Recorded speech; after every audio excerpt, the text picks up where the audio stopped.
হাদিসের মধ্যে আছে আল্লাহর নবী সাল্লাল্লাহু আলাইহি ওয়াসাল্লাম সর্বোত্তম নেককার নারী তার পরিচয় দিতে গিয়ে আল মারআতুস সালিহা, তো নেককার নারী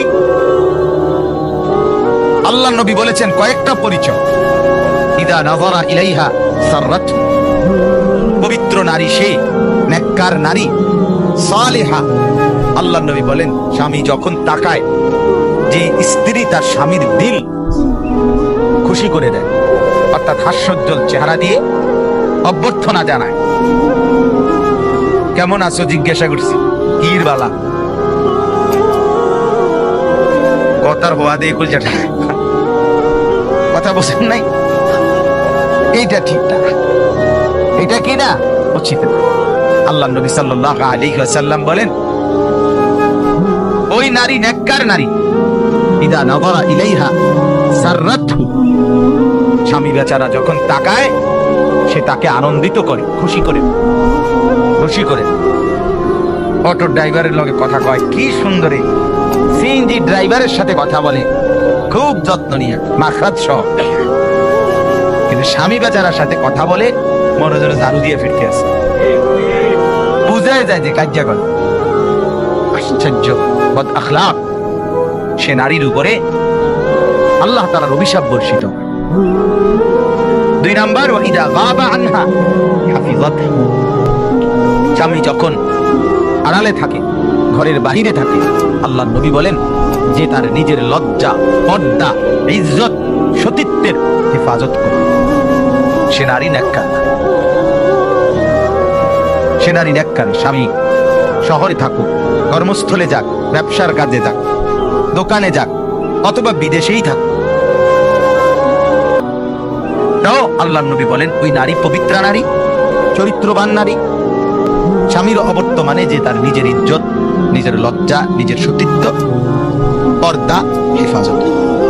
হাজারো নারী বর্তমান স্বামীর অবর্তমানে, স্বামীর আড়ালে অপর পুরুষের সাথে পরকীয়ায় লিপ্ত।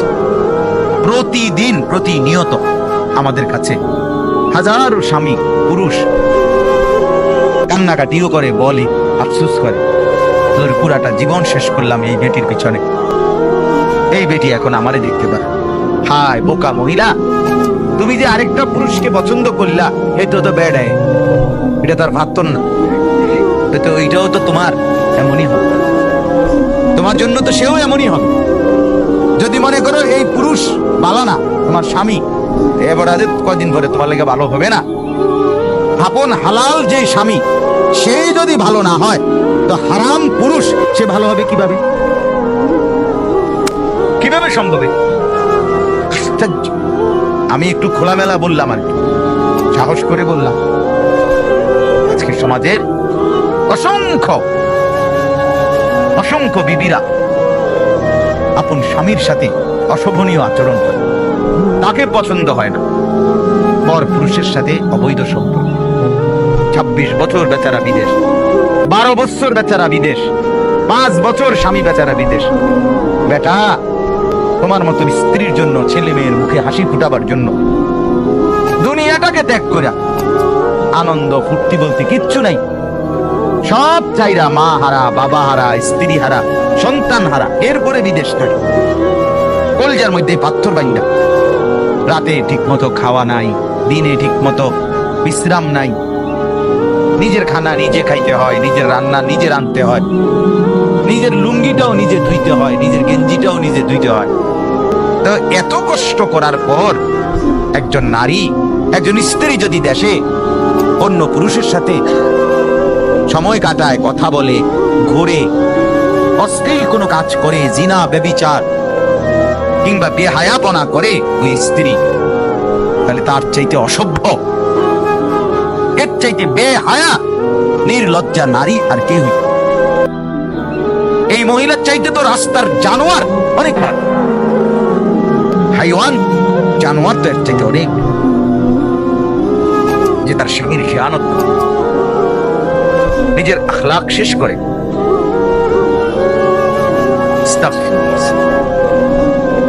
খুব আফসোস লাগে, কষ্টও লাগে। সব খারাপ আমি বলি না, আর যে বেডি ভালো আপনার লাগার তো কথা না, কথাটা বুঝুন না তো আর কি, এটা আপনি ফাল মাইরে ওঠে তো বুঝতে পারবেন আপনার সমস্যা। হ্যাঁ হুজুর এডি কয় আপনার অসুবিধা কি, আপনি ভালো তো আপনারা তো কইছি না, কথা বলেন না। কাজে এই কথা বলার সুযোগ নাই। কেউ যদি বলে হ্যাঁ হুজুররা আর কথা নাই, এডি কথা না, আরো কথা আছে, বাকি এটাও একটা কথা, কথা আরো আছে, আপনি শুনলে আস্তে আস্তে হেডিও কম, বাকি এটাও কথা।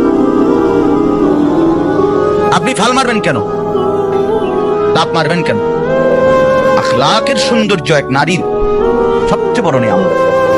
পবিত্রা নারী, চরিত্রবান নারী, আহা যে মেয়েরা বেপর্দা পর ছেলের সাথে সম্পর্ক করে প্রতিনিয়ত 100 এরা ধোঁকা খায়, এরা ইজ্জত হারায়, সম্ভ্রম হারায়, হায়া লজ্জা হারায়, এক সময় কুকুর বিড়ালের মতো জানোয়ারের জিন্দেগি করে। কিছুই নাই, কিছুই নাই, হারামের মধ্যে কিচ্ছু নাই, অবৈধ কোনো প্রেম এর মধ্যে জীবনেও কোনো এই পর্যন্ত স্থায়িত্ব সুখ বলতে।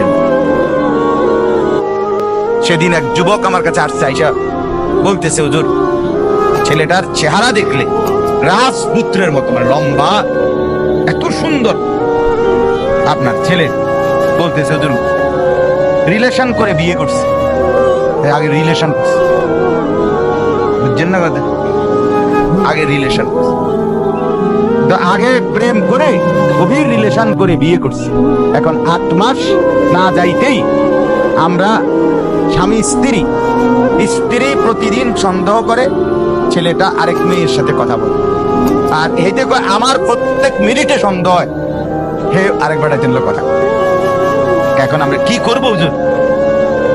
আমি কিছু বুঝি, আমি বলতে আমনে যদি আমনের বেড়ি লই আমনে বুঝেন না, তো আমি কিটা বুঝুন? কি রে ভাই, আমি বুঝি না, আমি তো মোড়েই বুঝি না এটা। আপনি তো মাশাআল্লাহ এদুর বুঝতে দেখি যে দূর করছেন, আমি তো এইটাও বুঝি না। আমি কি বলবো? জাহান্নামের টুকরা, জাহান্নামের, বিশ্বাস করেন কত মানুষ যে পারিবারিক এই পেরেশানিতে আছে, আয় হায় গুনাহ কারণে আল্লাহর নাফরমান। ঘরের মধ্যে টেলিভিশন দিয়ে দিছে, তো চিনেই অল্প সময়ের ব্যবধানে স্ত্রী এখন স্বামীর প্রতি তৃপ্ত না, রাস্তার পুরুষ দেখানোর মধ্যে তৃপ্ত। বড় মোবাইল দিয়া দিছে 2টা 3টা, বেড়িরে দেখতে বললা, বেড়ি দেখতে দেখতে এখন আর যতগুলো বাহিরের পুরুষ দেখছে মোবাইলে, কোনটার লগে বেড়ির জামাইরে পছন্দ হয় না, এতে কোনো বেড হয় না, এবারে জিজ্ঞা বেড়া, এটা কোনো বেড হইতো না, বেড হইতে যাতো না, এটার আর কোনো ইয়া নেই, এটা বাদ, ভাল লাগে শুধু ওই মোবাইলের গুলো। নাউজুবিল্লাহ, নাউজুবিল্লাহ, আস্তাগফিরুল্লাহ। এজন্য বললাম আল্লাহ নবী বলেন নেককার নারীকে 1 নাম্বার স্বামীকে আনন্দ দেয়, যে 2 নাম্বার স্বামীর অবর্তমানে নিজের ইজ্জত লজ্জা পর্দা সতীত্বের হেফাজত, 3 নাম্বার অতুইনু আলা দীনে যাওজিহা। এটা বলার জন্যই মূলত আমি বলছিলাম যে তার স্বামীকে দ্বীনের কাজে সহযোগিতা করে, দ্বীনের কাজে।